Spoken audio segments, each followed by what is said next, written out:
ప్రపంచంలో ఎక్కడో జరిగే పరిణామానికి మరెక్కడో లింక్ ఉంటుందన్నటువంటి దానికి సాక్ష్యం Houthi Israel war, Hamas Israel war, Hezbollah Israel war ఇప్పుడు ప్రపంచం మొత్తం విస్తరిస్తుంది. అది మన దాకా వచ్చింది. మొన్న మధ్యనే చెప్పుకున్నాం మన షిప్స్ అక్కడికి వెళ్తున్నాయని. కానీ ఈలోపుగా ఇజ్రాయెల్ నుంచి మన దేశానికి వస్తున్నటువంటి షిప్ మీద దాడి జరిగింది. ఆయిల్ సరఫరా చేసేటువంటి దాని మీద దాని ఇంపాక్ట్ 21 మంది ప్రాణాపాయ పరిస్థితిలో ఉంటే మన కోస్ట్ గార్డ్ రక్షించినటువంటి పరిస్థితి. భారత్కు వస్తున్న వాణిజ్య నౌకపై గుజరాత్ తీరానికి సమీపంలోని అరేబియా సముద్రంలో శనివారం డ్రోన్ దాడి జరిగింది.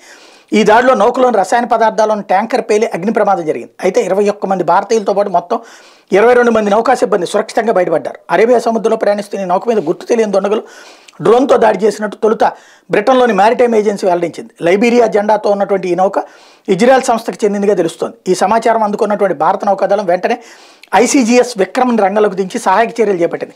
ఘటన మీద భారత నౌకాదళం ఓ ప్రకటన కూడా విడుదల చేసింది. గుజరాత్లోని వెరావెల్ తీరానికి 200 నాటికల్ మైళ్ళ దూరంలో అరేబియా సముద్రంలో ప్రయాణిస్తున్న వాణిజ్య నౌక MV కెమ్ ప్లూటోలో అగ్ని ప్రమాదం జరిగినట్టు సమాచారం అందింది. డ్రోన్ దాడి కారణంగా ఈ ప్రమాదం జరిగినట్టు తెలిసింది. వెంటనే భారత కోస్ట్ గార్డుకి చెందిన గస్తీ నౌక ICGS విక్రమ్ నుంచి P-81 మ్యారిటైమ్ పెట్రోలింగ్ విమానం ఘటనా స్థలానికి వెళ్ళింది. వాణిజ్య నౌకలో మంటలను ఆర్పివేసింది. ఈ ప్రమాదం నుంచి నౌకలోని అందరూ సురక్షితంగా బయటపడ్డారు. అయితే నౌక దెబ్బతింది. ఈ ప్రాంతంలోని అన్ని నౌకలను విక్రమ్ అప్రమత్తం చేసిందని నౌకాదళం పేర్కొంది. ఆ నౌక ముడి చమురుతో సౌదీ అరేబియా నుంచి మంగళూరుకు వస్తున్నట్టు తెలిపింది. ప్రస్తుతం భారత ప్రత్యేక ఆర్థిక మండలి EEZ వెలుపల ఉన్న ఈ వాణిజ్య నౌకకు సాయం చేసేందుకు భారత నౌకాదళానికి చెందిన యుద్ధ నౌకలను పంపిస్తున్నట్టు అధికారులు తెలిపారు. నౌకపై డ్రోన్ దాడికి బాధ్యత వహిస్తున్నంత వరకు ఎట్లాంటి ప్రకటనలు వెలువడలేదు. ఇటీవల ఎర్ర సముద్రంలో ఇరాన్ మద్దతున్న యెమెన్లోని హౌతీ రెబల్స్ వాణిజ్య నౌకలపై తరచూ దాడులు చేస్తున్న విషయం తెలిసిందే. హమాస్కు మద్దతు ప్రకటించిన హౌతీ తిరుగుబాటుదారులు ఇజ్రాయెల్తో ప్రత్యక్షంగా పరోక్షంగా సంబంధాలున్న నౌకల్ని లక్ష్యంగా చేసుకుని డ్రోన్ దాడులు హైజాక్లకు పాల్పడుతున్నారు. ఈ ఘటనలతో పశ్చిమాసియాలో ఉద్రిక్తతలు మరింత వేడెక్కుతున్నాయి. ఈ నేపథ్యంలో తాజాగా అరేబియా సముద్రంలో నౌకపై దాడి జరగడం కలకలం రేపింది.